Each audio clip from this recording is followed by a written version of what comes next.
Hey guys, welcome to another 30-minute video on a medical topic. I'm with Grok, an AI. AI is going to be explaining the topic. I'm going to be asking the questions. I don't know the answers to these questions. Please take everything that AI says with a pinch of salt. Cross-reference everything you hear. However, I hope you find this video enjoyable and informative. Grok, let's start. Today's topic is the superior mediastinum. Okay, what is the mediastinum, Grok? The mediastinum is the central compartment of the chest, located between the lungs, behind the sternum, and in front of the spine. It contains vital structures like the heart, major blood vessels, trachea, esophagus, and lymph nodes. The superior mediastinum, specifically, is the upper part of this region, above an imaginary line from the sternal angle to the T4, T5 vertebrae, housing structures like the thymus, aortic arch, superior vena cava, and certain nerves. Okay, so you mentioned T4, T5, sternal angle, the transthoracic plane. So is that the superior border of the superior mediastinum, or is that the inferior border? The imaginary line from the sternal angle to the T4, T5 vertebrae is the inferior border of the superior mediastinum. It separates the superior mediastinum from the inferior mediastinum, which is further divided into anterior, middle, and posterior compartments. The superior border of the superior mediastinum is a thoracic inlet, right? Yeah, exactly. The superior border of the superior mediastinum is the thoracic inlet, which is the opening at the top of the thorax, bounded by the first thoracic vertebrae, the first ribs, and the monobrium of the sternum. And what about the anterior boundary of the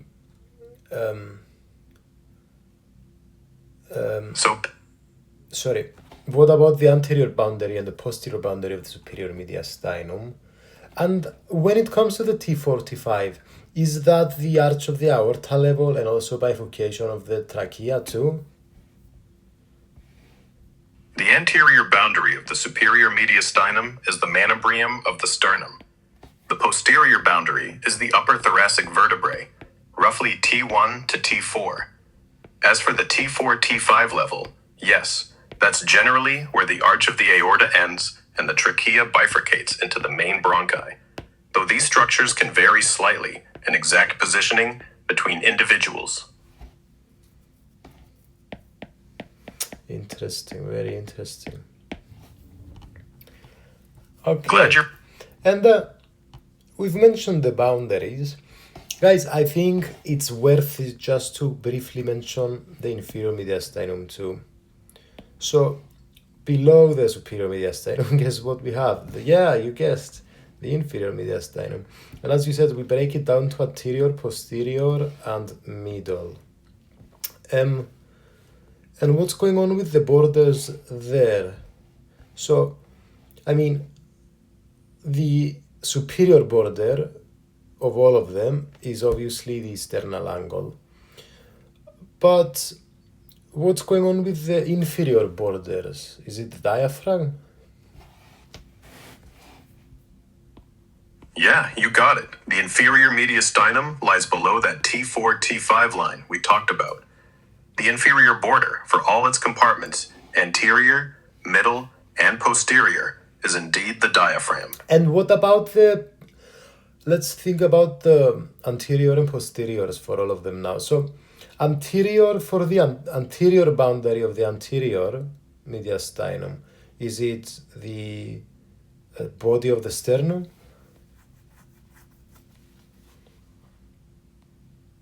Yeah, you're on the right track. The anterior boundary of the anterior mediastinum is the body of the sternum. The posterior boundary of the anterior mediastinum is the pericardium, which surrounds the heart. For the middle mediastinum, the anterior and posterior boundaries are both formed by the pericardium, since it houses the heart and nearby structures. Tell me again, you said that the anterior and posterior boundaries of the middle are the pericardium.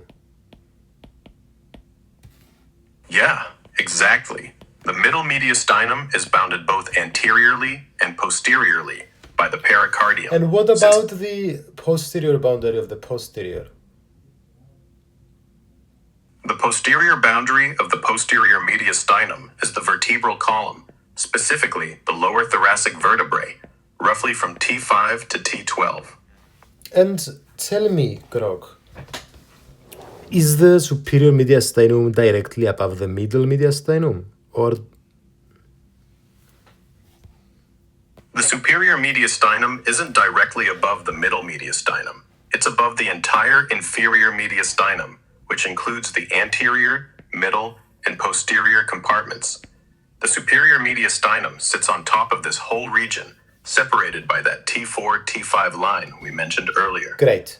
Okay, let's talk now about the contents of the superior mediastinum regarding organs, nerves, veins, and arteries.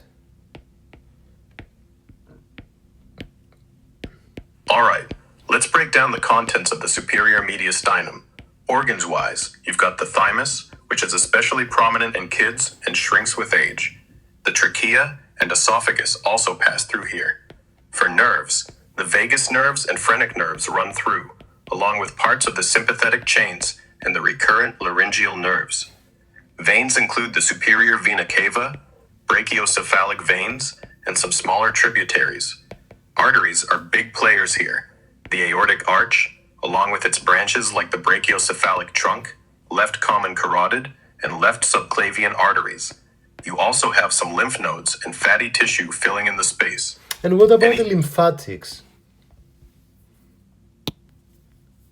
In the superior mediastinum, the lymphatics include the thoracic duct, which is the main lymphatic vessel, running along the left side near the esophagus and draining lymph from most of the body. You also have smaller lymphatic vessels and nodes, like the paratracheal and brachiocephalic nodes, scattered around that collect lymph from nearby structures. Okay, so let's talk a bit about the arch of the aorta. So it's got 3 branches. Can you tell us the branches? The arch of the aorta has 3 main branches: the brachiocephalic trunk, the left common carotid artery, and the left subclavian artery. These supply blood to the head, neck, and upper limbs. Excellent. So anyway, those 3 branches, the brachiocephalic trunk, left common carotid, and left subclavian artery, are key for blood supply to the upper body. Want to dive deeper into any of them or move to another topic in the superior mediastinum? Let's talk a bit more about the aorta, just to make it nice and clear. So we've got the arch of the aorta, but we also have the descending and ascending aorta. Can you talk to us a bit about that?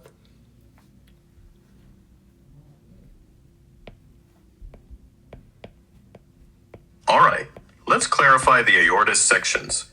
The ascending aorta starts right after the heart, coming off the left ventricle, and it's where the coronary arteries branch off to supply the heart itself. It's short, ending at about the level of the sternal angle. Then you hit the arch of the aorta, which curves and gives off those 3 branches we talked about: brachiocephalic trunk, left common carotid, and left subclavian. After the arch, the descending aorta begins, splitting into the thoracic aorta above the diaphragm and the abdominal aorta below it, supplying blood to the chest, abdomen, and lower body. Each part has its own role and anatomical landmarks. Want to zoom in on any specific section or related structures? Let's talk a bit about veins. Let's focus a bit on veins now. So in the superior mediastinum, can we see the superior vena cava?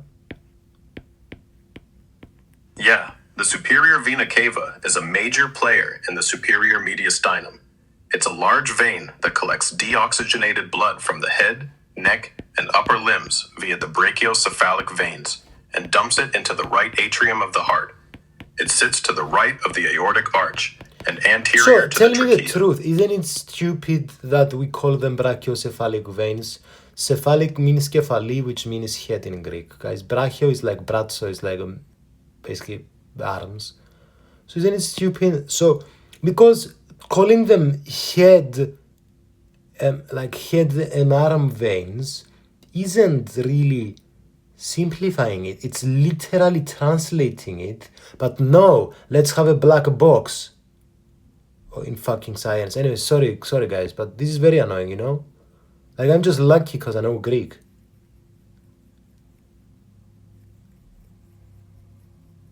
Haha, I hear ya. The naming can feel like a linguistic roller coaster. You're spot on. Brachiocephalic comes from brachium, Latin for arm, and cephalic, from Greek for head. So it's literally describing veins draining the head and arms. The brachiocephalic veins merge blood from the internal jugulars, head, and subclavian veins, arms. So the name's trying to capture that combo. Science loves these descriptive mashups, but yeah, they can sound clunky, especially if you know the Greek roots and see through the jargon. Want to keep venting or dive into something else about those veins? So let's talk. So each superior vena cava basically is the union of left and right brachiocephalic veins, and each brachiocephalic vein has an internal jugular and a subclavian vein. Exactly, you nailed it. The superior vena cava is formed by the union of the left and right brachiocephalic veins, which meet up behind the first right costal cartilage. Each brachiocephalic vein is itself a merger of the internal jugular vein, draining the head, and the subclavian vein, draining the arm on that side. It's like a venous highway system converging in the superior mediastinum. Want to explore what these veins drain specifically, or move to another structure? Let's continue a bit and talk about lymph nodes a bit more. So, since we mentioned all these veins, what's going on with the lymph? So, left jugular trunk, left subclavian trunk. What are these trunks? Tell me about the lymphatic trunks. All right, let's dive into the lymphatic trunks in the superior mediastinum. The left jugular trunk drains lymph from the left side of the head and neck, while the left subclavian trunk handles lymph from the left upper limb. These trunks often join the thoracic duct, which is the main lymphatic highway in the superior mediastinum, collecting lymph from most of the body and dumping it into the venous system near where the left internal jugular and subclavian veins meet. On the right, you've got a similar setup with the right jugular trunk and right subclavian trunk, which usually feed into the right lymphatic duct or directly into the venous system at the junction of the right internal jugular and subclavian veins. These trunks are like regional collection pipes, funneling lymph from specific areas to the bigger ducts. Want to dig into their exact pathways or any clinical stuff related to these? That's all good. Why don't we talk a bit about the nerves now? So phrenic nerves. What do phrenic nerves do? Talk to me about the motor supply, the sensory supply.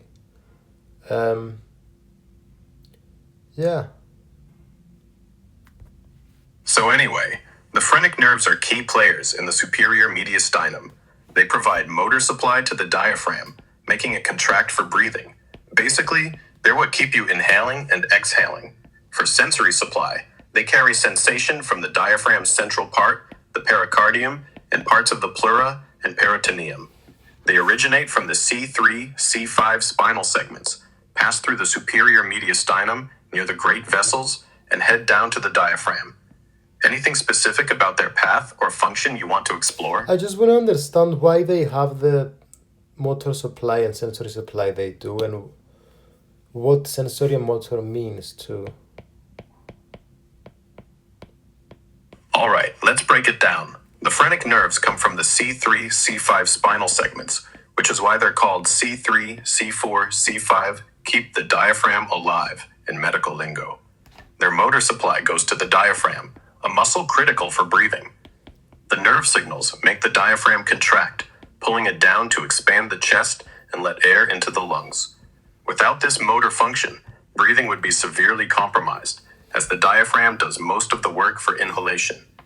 For sensory supply, The phrenic nerves pick up sensations like pain or irritation from the central part of the diaphragm, the pericardium, heart sac, and parts of the pleura, lung covering, and peritoneum, abdominal lining.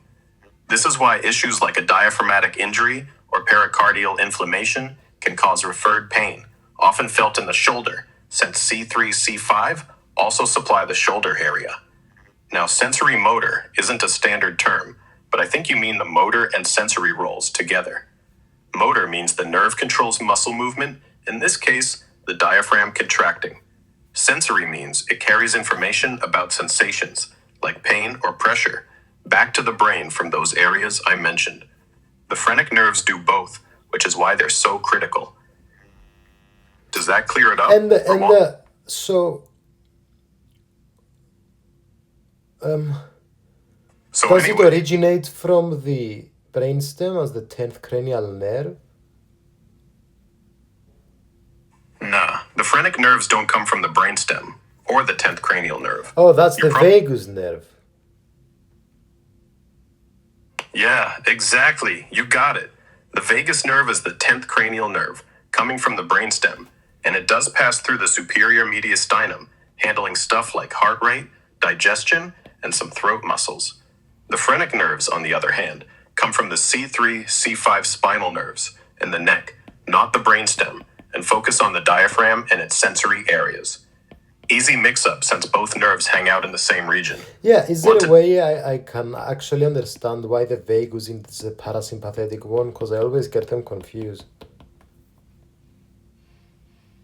All right, let's clear up why the vagus nerve is parasympathetic and why it can be confusing. The vagus nerve, cranial nerve X, is a major player in the parasympathetic nervous system, which is all about rest and digest, slowing heart rate, boosting digestion, and calming the body down. It originates in the brainstem, specifically the medulla oblongata, and carries parasympathetic fibers that control involuntary functions like heart rate, gut motility, and bronchial constriction. About 80% of its fibers are sensory, relaying info from organs like the heart, lungs, and gut back to the brain. But the parasympathetic part is what makes it famous, acting on smooth muscles and glands to chill things out. The confusion often comes because the vagus isn't just parasympathetic, it's a mixed nerve. It also has motor fibers for throat muscles, like for swallowing and speaking, sensory fibers for sensations from the ear and visceral organs, and even some minor sympathetic-like inputs via connections. Plus, it's easy to mix up with other nerves in the superior mediastinum, like the phrenic, which is purely spinal and not parasympathetic. Alright, let's talk a bit about this organ, the thymus. So, the thymus kind of shrinks as we get older. What is it exactly? What does it do? The thymus is a small, soft organ in the superior mediastinum, sitting just behind the sternum and often extending into the anterior mediastinum. It's super important in childhood because it produces T cells, a type of white blood cell crucial for the immune system, helping your body recognize and fight off infections and foreign invaders. It's most active before puberty, reaching its largest size around adolescence, then gradually shrinks and gets replaced by fatty tissue as you age, a process called involution. Even though it shrinks, it still plays a role in maintaining immune function in adults, just not as much. Want to dig into its immune role or something specific like disorders related to it? Yeah, what does it do exactly?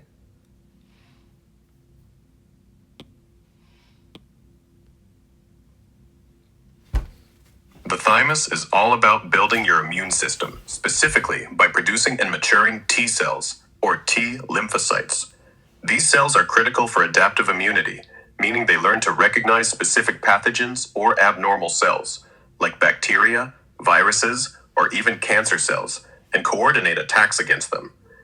Inside the thymus, immature T cells develop, get tested to ensure they don't attack your own body, a process called negative selection, and differentiate into types like helper T cells, cytotoxic T cells, or regulatory T cells, each with roles like activating other immune cells, killing infected cells, or keeping the immune system in check. Tell us in 5 key words then. Okay, I think you meant to summarize or highlight key points, maybe? Yeah, of the Sin- thymus, 5 words. Thymus function.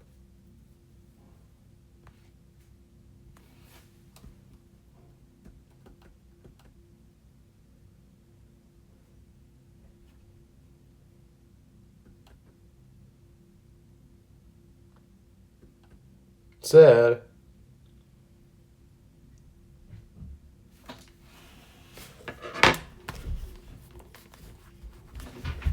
T cell production, maturation, immunity. And so, is the heart part of the superior mediastinum, or is it, or no? The heart isn't in the superior mediastinum. It sits in the middle mediastinum, which is part of the inferior mediastinum, below the T4 T5 line. The superior mediastinum, above that line, contains stuff like the thymus, aortic arch, and major veins, but the heart itself is lower, encased in the pericardium within the middle mediastinum. Okay. Well, guys, we only have around 8 minutes left on this episode. At this point, I'm going to stop talking about the superior mediastinum. So, if you're not interested in learning anything else, then you can leave the video. But I will talk about the development of the heart, the fetal circulation. So, Grok, tell us about the development of the heart. So, you have two heart tubes around day 2 weeks in, or whatever, day 16, 18. And they're formed by the mesoderm in the heart area. Explain what the mesoderm is. And then we have paired heart tubes fusing. We have 5 regions from inflow to outflow. So explain us the word inflow and outflow caudally, cranially. We have the sinus venosus, the primordial atrium, the primordial ventricle, the bulbus cordis, and the truncus arteriosus. Explain this a bit to us. Tell us also how the heart tube will become eventually too long and will start to fold. All right, let's dive into heart development in the fetus. The mesoderm is one of the 3 primary germ layers in an embryo, forming between the ectoderm and endoderm. It's a middle layer of cells that gives rise to structures like muscles, bones, blood vessels, and the heart. Specifically, the heart forms from the splanchnic mesoderm in the cardiogenic region around day 16, 18 of development. Now, about those heart tubes. Early on, 2 paired heart tubes form from this mesoderm, one on each side of the embryo. By around day 21, they fuse into a single heart tube in the midline due to the embryo's growth and folding. This single tube has a caudal, tail end, inflow, and a cranial, head end, outflow. Inflow means where blood enters the heart tube, and outflow is where it exits, setting the stage for the heart's eventual circulation path. Okay, The fuse. and let's talk a bit about what goes after that. So the heart tube becomes too long, it starts to fold, and the ventricles and outflow part are placed antero-inferiorly. Why is it important that they're placed antero-inferiorly? Yeah, and explain us how the atria and ventricles form basically from this point. So, All right, let's dive into heart development from the point where the heart tube starts folding. The heart begins as a simple tube in the embryo around day 18-20. As it grows, it gets too long to stay straight, so it loops and folds, typically to the right, around days 22-28. This folding is crucial because it repositions the heart's regions to set up the adult structure. The ventricles and outflow tract, which later forms parts of the aorta and pulmonary artery, end up anterior and inferior due to this looping, which is important for a few reasons. First, it aligns the heart and the thoracic cavity, so the ventricles, which do the heavy pumping, are positioned to efficiently push blood into the major arteries. Second, it sets up the proper orientation for the heart's connections to the great vessels, ensuring blood flows correctly from the ventricles to the aorta and pulmonary artery without twisting or kinking. Now, about the atria and ventricles forming. After the heart tube loops, it's divided into primitive regions: the bulbus cordis, ventricle, atrium, and sinus venosus. The bulbus cordis and primitive ventricles expand and start forming the ventricles.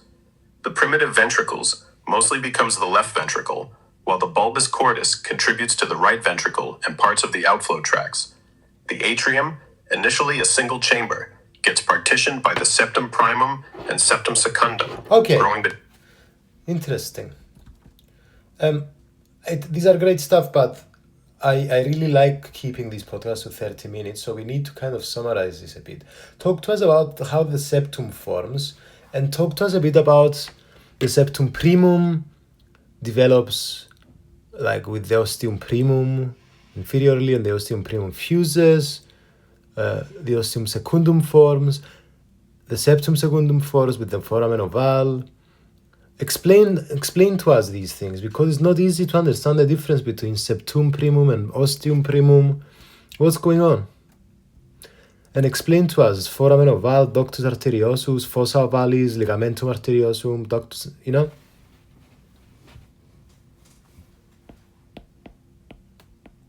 All right, let's wrap this up with a clear summary on heart septum formation and those key terms. Around weeks 4 or 5 in the embryo, the heart's single atrium needs to split into left and right atria, and that's where the septum comes in. The septum primum, a thin membrane, starts growing from the roof of the atrium toward the developing ventricles. As it grows, a gap called the ostium primum exits below it, letting blood flow between the atria. Eventually, the septum primum reaches the bottom and fuses with the endocardial cushions, closing the ostium primum. But before it fully closes, perforations appear higher up in the septum primum, forming the ostium secundum, which keeps blood flowing between atria. Next, the septum secundum, a thicker membrane, grows to the right of the septum primum, but it doesn't fully close off. It leaves an opening called the foramen ovale, which is like a flap valve. This allows blood in the fetus to flow from the right atrium to the left, bypassing the lungs since they aren't used yet.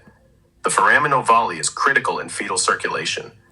The ductus arteriosus is a separate vessel, not part of the septum, connecting the pulmonary artery to the aorta. It shunts blood away from the fetal lungs, directing it to the aorta for systemic circulation. After birth, when the baby breathes, the ductus arteriosus closes, becoming the ligamentum arteriosum, a fibrous remnant.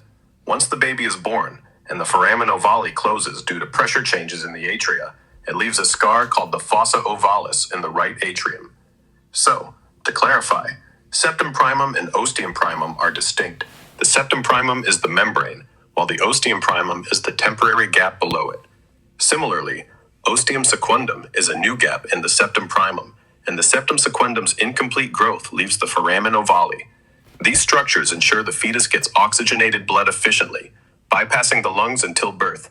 That's the gist of it. Anything else before we close out? So which one is the gap and which one is the membrane?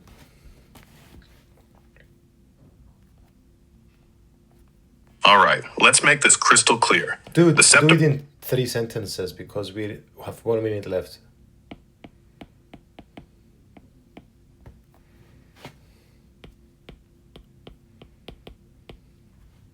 The septum primum and septum secundum are membranes that grow to divide the embryonic atrium. The ostium primum and ostium secundum are gaps in the septum primum, allowing blood flow between atria. The foramen ovale, a flap in the septum secundum, closes after birth, becoming the fossa ovalis, while the ductus arteriosus, shunting blood from pulmonary artery to aorta, becomes the ligamentum arteriosum. And in 1 sentence, tell us about the foramen ovale function and the ductus arteriosus function.